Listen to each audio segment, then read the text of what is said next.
আসসালামু আলাইকুম রহমতুল্লাহি অবরকাতুহু। সম্মানিত দর্শক, এই মুহূর্তে বাংলাদেশের রাজনীতিতে তো বটেই, ভারতবর্ষ এমনকি দুনিয়ার রাজনীতিতে তুলসী গ্যাবার্ড এই নামটি খুবই পরিচিত।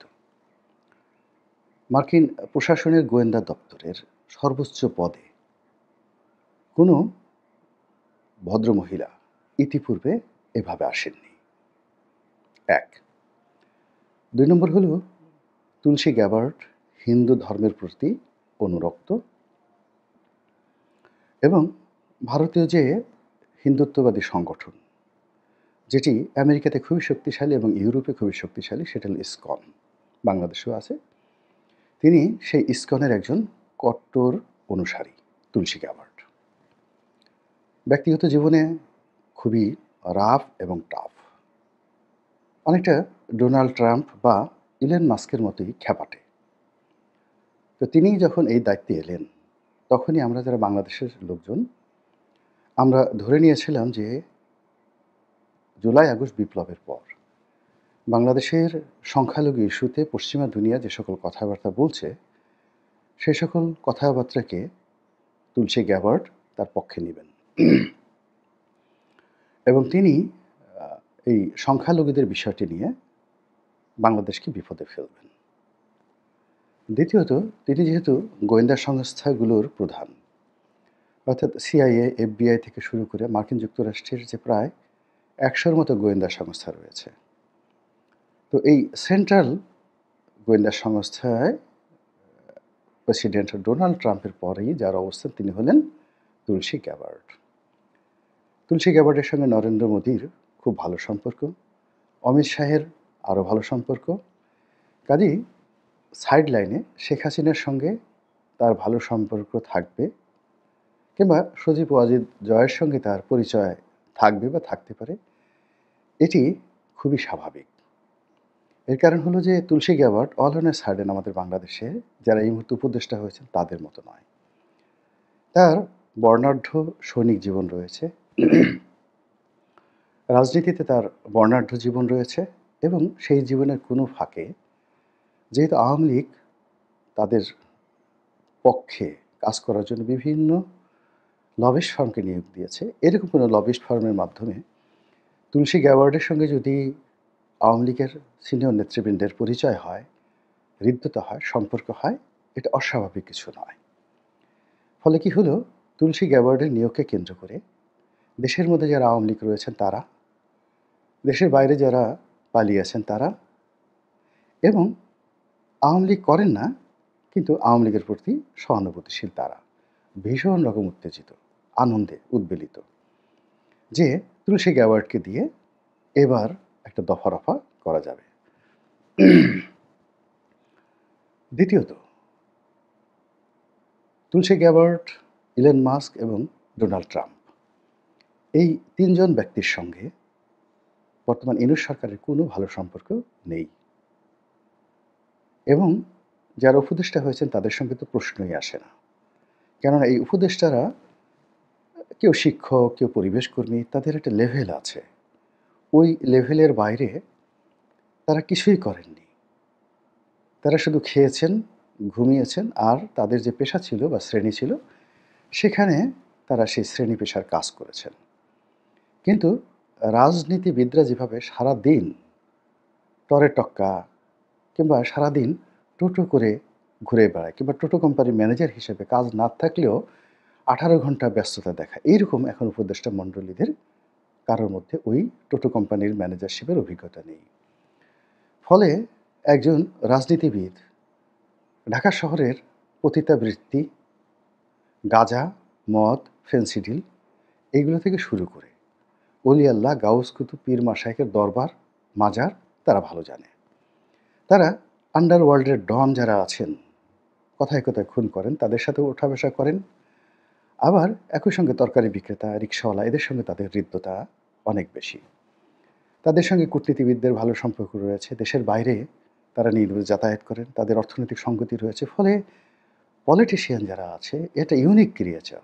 আওয়ামী লীগের যারা লোকজন রয়েছেন তাদের এই ক্যারিকেচার মোকাবেলা করার ক্ষমতা কেবলই মাত্র বাংলাদেশে বিএনপির আছে আর কিয়দাংশ জামাতের আছে। কিন্তু এখন ডক্টর মোহাম্মদ ইউনূস থেকে শুরু করে অন্য যারা আছেন তাদের আসলে এই যোগ্যতা ও অভিজ্ঞতা নেই। ফলে ডোনাল্ড ট্রাম্প, তুলসী গ্যাবার্ড কিংবা রিপাবলিকান পার্টি এটাকে রাজনৈতিক দলগুলো যেভাবে হ্যান্ডেল করতে পারবেন, বর্তমান সরকার সেটা পারবেন না। ফলে কি হলো? ডোনাল্ড ট্রাম্প ক্ষমতায় আসার পরই আমাদের সরকারের মধ্যে এক ধরনের অস্থিরতা এবং সরকার বিরোধীদের মধ্যেও এক ধরনের অস্থিরতা বিরাজ করছে। তারা ডোনাল্ড ট্রাম্প এবং নরেন্দ্র মোদীর বৈঠককে নিয়ে নানা রকম সমীকরণ তৈরি করেছে। আবার তুলসী গ্যাবার্ডের ভারত সফর এবং সেখানে নরেন্দ্র মোদীর সঙ্গে সাক্ষাৎ এবং ক্লোজ ডোর মিটিং ভারতীয় সেনাপ্রধান এবং অজিত দোভাল, যিনি ভারতের নিরাপত্তা বিষয়ক প্রধান উপদেষ্টা, তার সঙ্গে একেবারে ক্লোজ ডোর বৈঠক এবং তার কিছু সময় সরকারি কর্মকাণ্ডের বাইরে, অর্থাৎ এই সময়টি তিনি কী করেছেন কেউ বলতে পারে না। হয়তো তিনি শেখ হাসিনার সাথে দেখা করেছেন, হয়তো তিনি আজমির শরীফে গিয়েছেন, হয়তো তাজমহলে গিয়েছেন, হোয়াট এভার মেবি, কিন্তু ওই সময়ের হিসাব পাওয়া যাচ্ছে না। এবং বৈঠক শেষে তিনি যে বক্তব্য দিয়েছেন এটি ভারত তো বটেই, বাংলাদেশের সকল পত্রপত্রিকার একেবারে লিড নিউজ হয়েছে। তিনি বাংলাদেশের বিষয় নিয়ে গভীরভাবে উদ্বিগ্ন। এটার ইংরেজি যদি করেন আরও ডেঞ্জারাস। এক নম্বর হলো যে উদ্বিগ্ন। উদ্বিগ্ন শব্দটি বুঝতে হবে। এটা কূটনীতির ভাষা, তার সঙ্গে সঙ্গে গ্রামেটিক্যাল। তো উৎকণ্ঠা, আশঙ্কা এবং উদ্বিগ্নতা, এই তিনটার মধ্যে উদ্বিগ্ন হলো সুপারলেটিভ, সবচেয়ে বেশি। অর্থাৎ একটি মানুষ যখন তার পঞ্চ ইন্দ্রিয় দিয়ে কোনো একটা বিষয়কে ভয় পায়, তার ৫টি ইন্দ্রিয় দিয়ে, তারপরে মানুষের অর্থনৈতিক ব্যবসা বাণিজ্য লেনদেন যখন আবার সেটার জন্য একটা আতঙ্ক তৈরি করে, এবং মানুষ যখন শারীরিকভাবে অপদস্থ, অসম্মানিত, আঘাতপ্রাপ্ত হওয়ার আশঙ্কা করে, এবং মানুষ যখন প্রাণ হারানোর আশঙ্কা করে, তখন সেখানে উদ্বিগ্ন শব্দটি ব্যবহৃত হয়। সেটি তুলসী গ্যাবার্ড ব্যবহার করেছে, যে এখানে বাংলাদেশের ব্যাপারে তারা গভীরভাবে উদ্বিগ্ন। এখন গভীর শব্দটাও ব্যাখ্যা করতে হবে। গভীরটা হলো যে এটি হলো সিঙ্গুলার নাম্বার নয়, প্লুরাল নাম্বার। এখানে তারা যে সংখ্যালঘুদের কথা বলছে, তারা আমেরিকার স্বার্থ সংশ্লিষ্ট যে পক্ষ রয়েছে তারা, ভারতের স্বার্থ সংশ্লিষ্ট যে বিষয় রয়েছে তারা, বাংলাদেশে যারা আমজনতা, সাধারণ জনতা রয়েছেন তারা সহ সকলের ব্যাপারে সম্মিলিতভাবে এই তুলসী গ্যাবার্ড উদ্বিগ্ন। এই উদ্বিগ্নটা কালেকটিভলি বোঝানোর জন্য তিনি ব্যবহার করেছেন গভীরভাবে উদ্বিগ্ন। কূটনীতির ভাষায় এর চাইতে চপে টাকা তার থাকে না। এটি বর্তমান সরকারের জন্য একটা বিরাট আপদ, বিরাট বালা, বিরাট মুসিবত। এবং তুলসী গ্যাবার্ড যে কথা বলেছেন সেটি জাহাঙ্গীর কবির নানকের বক্তব্যের মতো শোনাচ্ছে, বাহাউদ্দিন নাসিম সাহেবের বক্তব্যের মতো শোনাচ্ছে। তারপর সাবেক আইনমন্ত্রী ছিল কামরুল সাহেব, কিংবা সাবেক তথ্যমন্ত্রী ছিল ডক্টর হাসান মাহমুদ, কিংবা তাদের নেতা জনাবা শেখ হাসিনা। মনে হচ্ছে তুলসী গ্যাবার্ডের কণ্ঠে তারাই কথা বলছেন। এখন এই বিষয়গুলো ভারত ম্যাটারালাইজ করবে, এটাকে মার্কেটিং করবে ভারত, এবং এটাকে ইস্যু করে ভারত কি করতে পারে। তাদের military point of view, diplomatic point of view and political point of view, এই তিনটা পয়েন্ট অফ ভিউ থেকে তারা কি কি করার অধিকার রাখে, এটি আমাদের দেশে যারা নিরাপত্তা বিশ্লেষক আছে তারা খুব ভালো করে জানেন। যারা রাজনীতি নিয়ে বিশ্লেষণ করেন তারাও জানেন। আর 1971 সন থেকে আজ অবধি ভারতের সঙ্গে আমাদের যে দ্বিপাক্ষিক চুক্তিগুলো হয়েছে, সেই চুক্তিগুলোতে যে সকল গ্যারান্টি ক্লোজ রয়েছে ভারতীয় স্বার্থ রক্ষার জন্য, সেই গ্যারান্টি ক্লোজ অনুযায়ী ভারতীয় সেনাবাহিনী, ভারতীয় বিএসএফ, ভারতীয় পুলিশ বাহিনী, এমনকি ভারতীয় জনগণ, তারা কি করতে পারে সেটা নিয়ে আমাদের বোধহয় চিন্তা করার সময় এসেছে। আমরা অনেকে অনেক কিছু ভাবি। আপনারা জানেন যে একসময় ইরানে হঠাৎ করে আ একটা বিপ্লব শুরু হয়ে গেল এবং বিপ্লবের মধ্যে রেজা শাহ পাহলভি ৫০-এর দশকে ইরান থেকে পালিয়ে গেলেন। পালিয়ে যাওয়ার পরে সেখানে একটা নির্বাচন হলো, পপুলার নির্বাচন, একেবারে ফ্রি ফেয়ার ইলেকশন।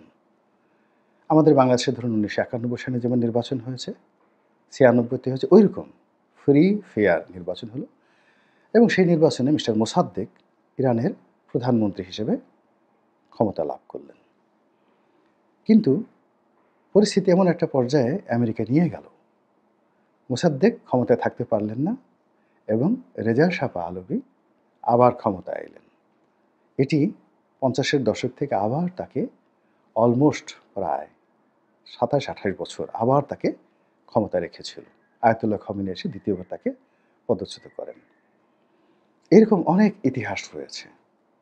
দ্বিতীয় বিশ্বযুদ্ধের পর, প্রথম বিশ্বযুদ্ধের পর পশ্চিমারা অনেক দেশে শাসক বসিয়েছেন, প্রশাসক বসিয়েছেন, অনেককে রাজা বানিয়েছেন। মক্কার শরীফ হুসাইন, এখন যে জর্ডানের বাদশাহ, তার দাদার দাদা, তাকে সেই আজকের যে জর্ডান পশ্চিম তীর এই এলাকার বাদশা বানিয়ে দিলেন। এরপর তার এক আত্মীয় ফয়সালকে ইরাকের বাদশা বানিয়ে দিলেন। এরকম অনেক কিছু রয়েছে। আমরা হয়তো এখানে বসে কুয়োর ব্যাঙের মতো করে লাফালাফি করছি, গালাগাল দিচ্ছি, হ্যাং করেঙ্গা, ত্যাং করেঙ্গা, ইনকিলাব করেঙ্গা, ফাটাই ফেলেঙ্গা। কিন্তু বিশ্ব রাজনীতির যে ধরন এবং প্রকৃতি, সেই প্রকৃতি এরকম যে কখনো কখনো চেঙ্গিস খানদের মতো লোক, হালাকু খানের মতো লোক, তারা তাদের কাছে যারা আশ্রয় নিয়েছে তাদেরকে এনে ক্ষমতায় বসিয়ে দিয়ে গেছেন। যেমন পাক ভারতে হুমায়ুনকে, বাদশাহ হুমায়ুনকে, তিনি দীর্ঘদিন পারস্যের আশ্রয়ে ছিলেন। যখন শের শাহের মৃত্যু হলো এবং তার সন্তানেরা দুর্বল হয়ে গেল, তখন পারস্যের সম্রাট সৈন্য দিয়ে, সামন্ত দিয়ে তিনি ভারতবর্ষে হুমায়ুনকে পাঠিয়ে তিনি ক্ষমতায় বসিয়ে দিয়ে গেলেন। এরকম আমি শত শত উদাহরণ দিতে পারবো। কাজেই শেখ হাসিনাকে নিয়ে আপনারা যেভাবে ঠাট্টা করছেন, মশকরা করছেন, যেভাবে নাকে তেল দিয়ে ঘুমাচ্ছেন, তুলসী গ্যাবার্ডকে আপনারা যেভাবে তুলসী পাতার মতো মনে করছেন, আমি আমার অভিজ্ঞতার কারণে আপনাদের সাথে একমত হতে পারছি না। মহান আল্লাহ রাব্বুল আলামিন আমাদের সবাইকে হেদায়েত দান করুন এবং হেফাজত করুন। আসসালামু আলাইকুম ওয়া রাহমাতুল্লাহি ওয়া বারাকাতুহু।